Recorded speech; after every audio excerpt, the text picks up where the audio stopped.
नमस्कार दोस्तों। चाइना ने एक तरह से डिक्लेयर कर दिया कि ट्रंप ने जीत जाना है यूएसए के इलेक्शंस को। मैं क्यों बोल रहा हूँ, उसका रीज़न है कि चाइना वेट कर रहा था कि यूएसए के अंदर कौन जीतेगा, उसके हिसाब से ये अपनी अगली पॉलिसीज़ को डिक्लेयर करने वाले हैं। लेकिन जैसे जैसे टाइम बीतता जा रहा है, इन्हें लग रहा है कि भाई अमेरिका के अंदर ट्रंप आने वाला है और जो पॉलिसीज़ इन्होंने नवंबर के बाद जाकर अनाउंस करनी थी, इमीडिएटली अनाउंस कर दी है, क्योंकि कंट्री नीचे जा रहा है। आपको मालूम है कि इकोनॉमिक जो एक क्रॉस रोड्स के ऊपर चाइना खड़ा हुआ है और इन्होंने एक ऐसा पैकेज अनाउंस कर दिया कि सभी हक्के बक्के रह गए। सभी को लग रहा था कि ये नवंबर तक हमें इसको झेलना पड़ेगा, इस सिचुएशन को। लेकिन चाइनीज़ गवर्नमेंट ने एक मीटिंग करी, एक रिजॉल्व उन्होंने दिखाया कि हमारा एम्बिशन है इस कंट्री को आगे लेके जाने का। और जो फेंकू जो बार बार बोल रहे थे, ओ जी चाइना डूब गया, बस गया जी, गया गया गया गया, इसके इतने ट्रिलियन डूब गए, उनके मुंह के ऊपर कालक आप खुद ही फेर देना। रीजन भी अभी आज चाइना ने 1 ट्रिलियन युआन यानी कि $150 बिलियन का पैकेज अनाउंस कर दिया। जो गरीब लोग हैं, यहाँ पर 42 लाख गरीब लोग रह गए हैं जो गरीबी रेखा से नीचे हैं, उन्हें भी कैश उनकी जेब में डाला है एक स्पेंडिंग इंक्रीज करने के लिए। दोस्तों, मैं बार बार बोल रहा था, दुनिया की सेकंड लार्जेस्ट इकोनॉमी है, इतनी जल्दी ये हार मारने वाले नहीं हैं। ये प्रॉपर्टी का स्यापा हो, वीक कंज्यूमर कॉन्फिडेंस हो, सब चीज़ों को इन्होंने पुशअप कर दिया और एक ही दिन में स्टॉक मार्केट ने ऐसी जंप ली है जिसका कोई हिसाब ही नहीं है। जो पिछले 2-3 साल से जो नीचे जा रही थी, आज एक दिन में वो जंप कर गई। अब आते हैं डिटेल के ऊपर कि ट्रंप के आने से चाइना को नुकसान क्या था। चाइना को पता है कि ट्रंप ने आकर इनके ऊपर सैंक्शंस लगानी है, इनके माल के ऊपर इंपोर्ट ड्यूटी बढ़ा देगा, तो इनका माल बिकना बंद हो जाएगा। जो एक एम्बिशियस टारगेट चाइना ने रखा हुआ है ग्रोथ का कि हम 5% से ज़्यादा के ऊपर ग्रो करेंगे 2024 में, वो इन्हें लगता है कि ट्रंप के आने से पूरा नहीं हो सकता। और उसी चक्कर में लोगों ने स्पेंडिंग बंद कर दी, लोगों ने पैसे को संभाल के रखना शुरू कर दिया कि भाई कंट्री नीचे जा रही है, हर चीज़ में डिफ्लेशन है, जॉब्स है नहीं, इनकम आ नहीं रही, बिजनेस के अंदर मार्जिन नहीं है, बैंक डूब रहे हैं, तो किया क्या जाए। तो जो थोड़े बहुत पैसे हैं उसको बचा के रखें।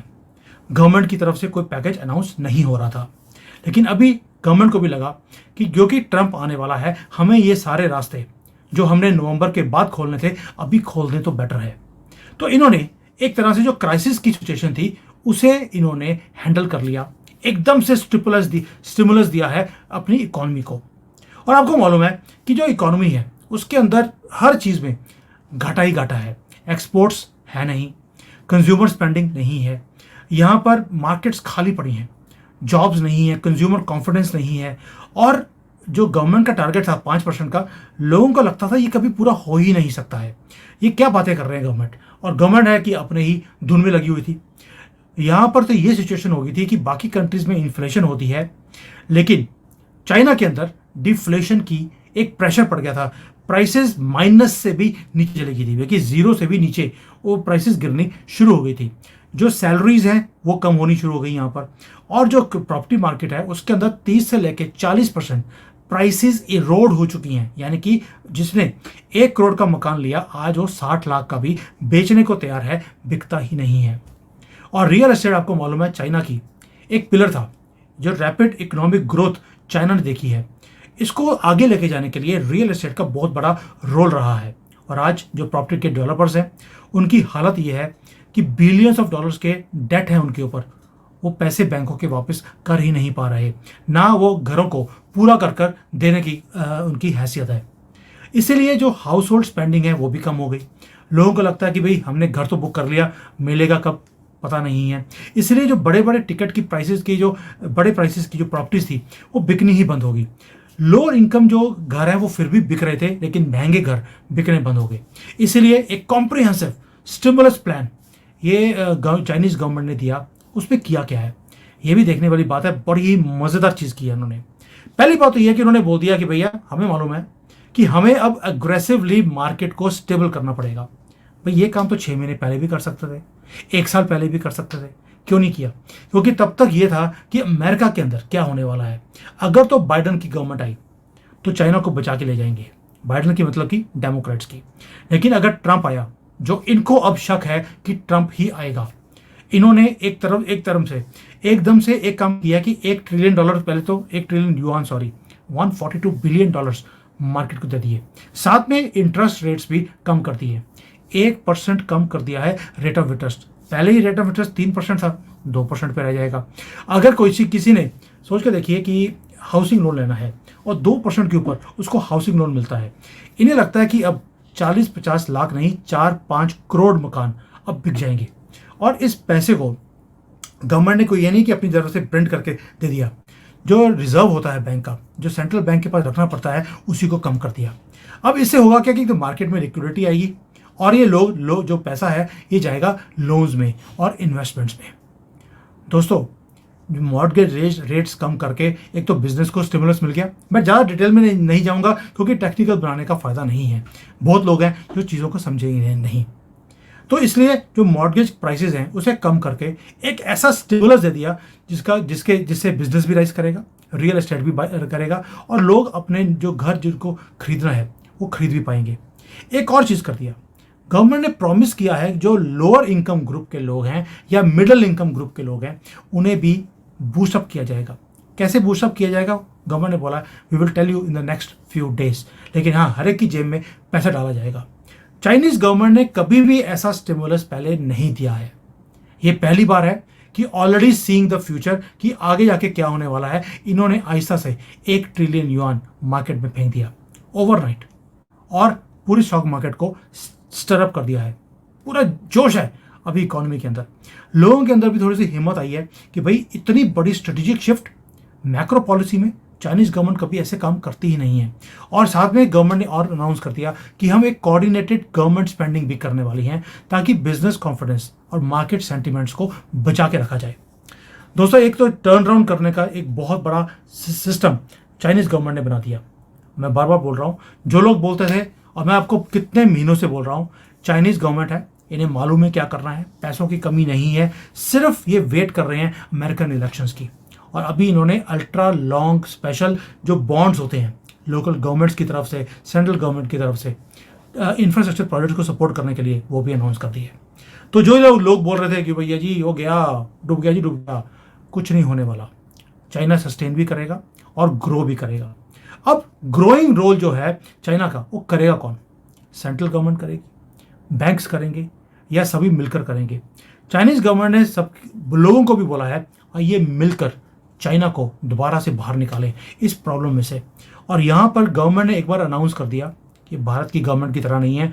मोदी जी ने बोला मैं विकसित भारत बनाऊंगा, लोगों ने वहाँ पर ट्रेनें उड़ानी शुरू कर दी कि विकसित भारत हम अलाउ ही नहीं करते क्योंकि हमें तो तरक्की से मतलब नहीं है, हम तो गधों पे आए थे, गधों पे ही रहना है। तो उन्होंने गधों वालों ने यहाँ पर ट्रेनें उड़ानी शुरू कर दी क्योंकि ऑपोजिशन की पूरी शह है और सुप्रीम कोर्ट तो उन्हीं की शह में उनके हाँ में हाँ मिलाएगा। जिन्होंने ट्रेनें उड़ाई हैं भारत में उनको कुछ भी किया नहीं जाएगा। चाइना में उल्टा है, गवर्नमेंट ने बोल दिया आइए मिलकर गवर्नमेंट कंट्री को आगे लेके जाते हैं। सभी अब इसके अंदर जुट जाएंगे। आप बिलीव नहीं करेंगे, पिछले 2 दिनों में यहाँ पर जो इन्वेस्टमेंट है स्टॉक मार्केट के अंदर वो बढ़ गई है। और जो चाइना का जो पूरा रेगुलेटरी सिस्टम है बूस्टअप कर दिया उन्होंने एक मूव के साथ।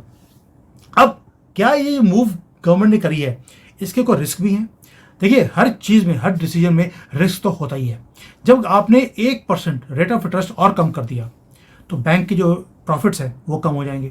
ओवरऑल 300 बिलियन युआन का नुकसान होगा बैंकों को। लेकिन गवर्नमेंट ने बोला है कि शॉर्ट टर्म लॉस है, लॉन्ग टर्म गेन है, हम ये जुआ खेलने को तैयार है। कैलकुलेटिव रिस्क है बट गवर्नमेंट इसमें से बाहर निकल जाएगी। अब इसे होगा क्या? एक तरफ ये लगता है कि ये रिकवरी का एक टाइम है।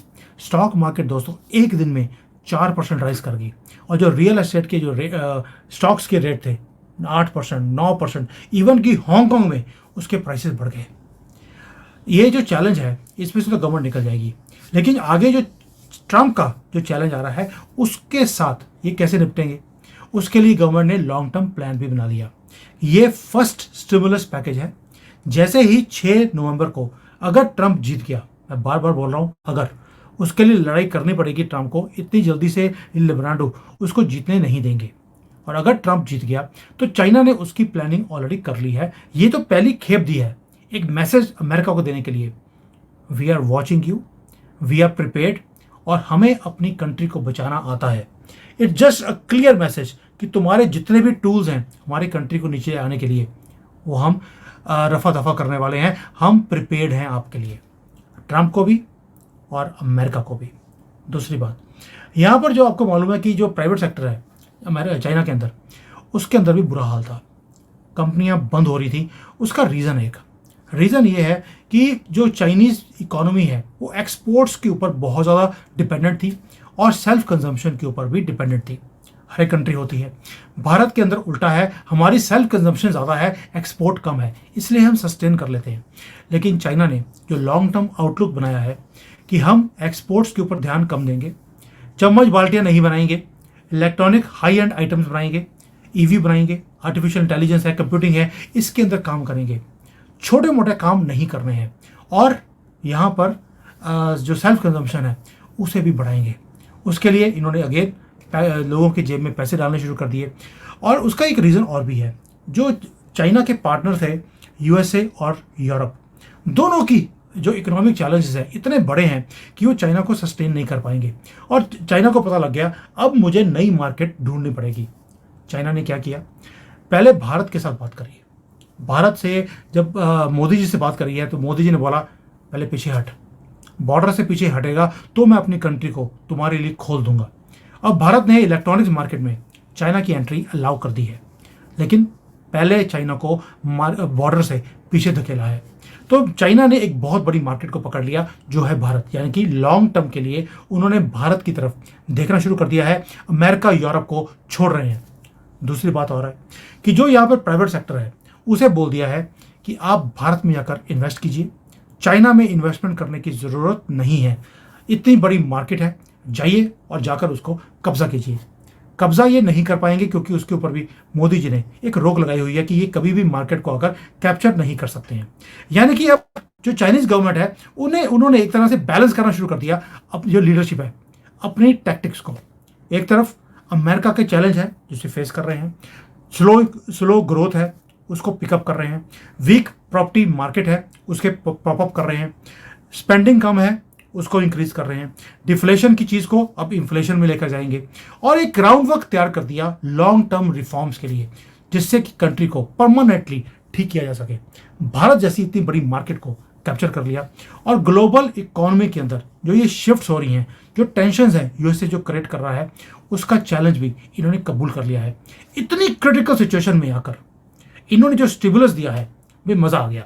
इतना फ्रेश, इतना बड़ा स्टिमुलस आई ओपनर है वर्ल्ड के लिए भी। और ये इन्होंने बता दिया कि we are now gearing up for Trump to come. अब क्या इनकी जीत होगी? दोस्तों, कोई भी चीज़ करते हैं, जीत और हार वो वक्त बताता है। पहले हम नहीं बता सकते कि जीत है कि हार है। बट अगर आज मेरे से पूछें कि मार्केट में मैं रहता हूँ, यहाँ पर इंडस्ट्रीज में जाता हूँ, एक चीज़ तो है कि जो मल्टीपल लेवल्स पर इन्होंने एक पैकेज निकाला है उससे दिखाई देता है कि now China is prepared to go out for a all out war with USA और विद द वर्ल्ड। अगर दुनिया चाहती है कि चाइना तरक्की ना करे, नीचे गिरे, तो चाइना ने भी बता दिया कि भाड़ में हो सारे, मुझे मालूम है कि अपनी कंट्री को कैसे पिकअप करना है और मुझे अपनी कंट्री को सेव करने के लिए और पिकअप करने के लिए अगर दुश्मनों से भी हाथ जोड़ना पड़ेगा तो I am ready to do it. China Bharat को कभी भी दुश्मन नहीं मानता है, ये बार बार बोलता हूँ। ये हमारा मीडिया है जो बार बार बोलता है वो चाइना बहुत बड़ा दुश्मन है। यस, उन्होंने हमारी ज़मीन हड़पी है, वो लेने के तरीके बहुत हैं। मोदी जी की जो चाल है कि भाई बॉर्डर से पीछे हट, हम अपनी मार्केट तुझे थोड़ी सी खोल दी, और पीछे हटेगा और खोल देंगे, और जिस दिन अक्साई चीन से पीछे हटेगा पूरी मार्केट खोल देंगे। पीछे तो हट, एक बार जगह हम अपने कब्जे में ले लें, उसके बाद देखेंगे क्या करना है। तो ये जो टैक्टिक्स है दोनों तरफ से, जो डिप्लोमेटिक एक वॉर चल रही है चाइना की पूरे वर्ल्ड के साथ, भारत के साथ भी, उसमें अभी तक तो भारत जीतता दिखाई देता है। लेकिन आज चाइना का जो ये पैकेज है इसने बता दिया कि चाइना इतनी जल्दी से हार मारने वाला नहीं है।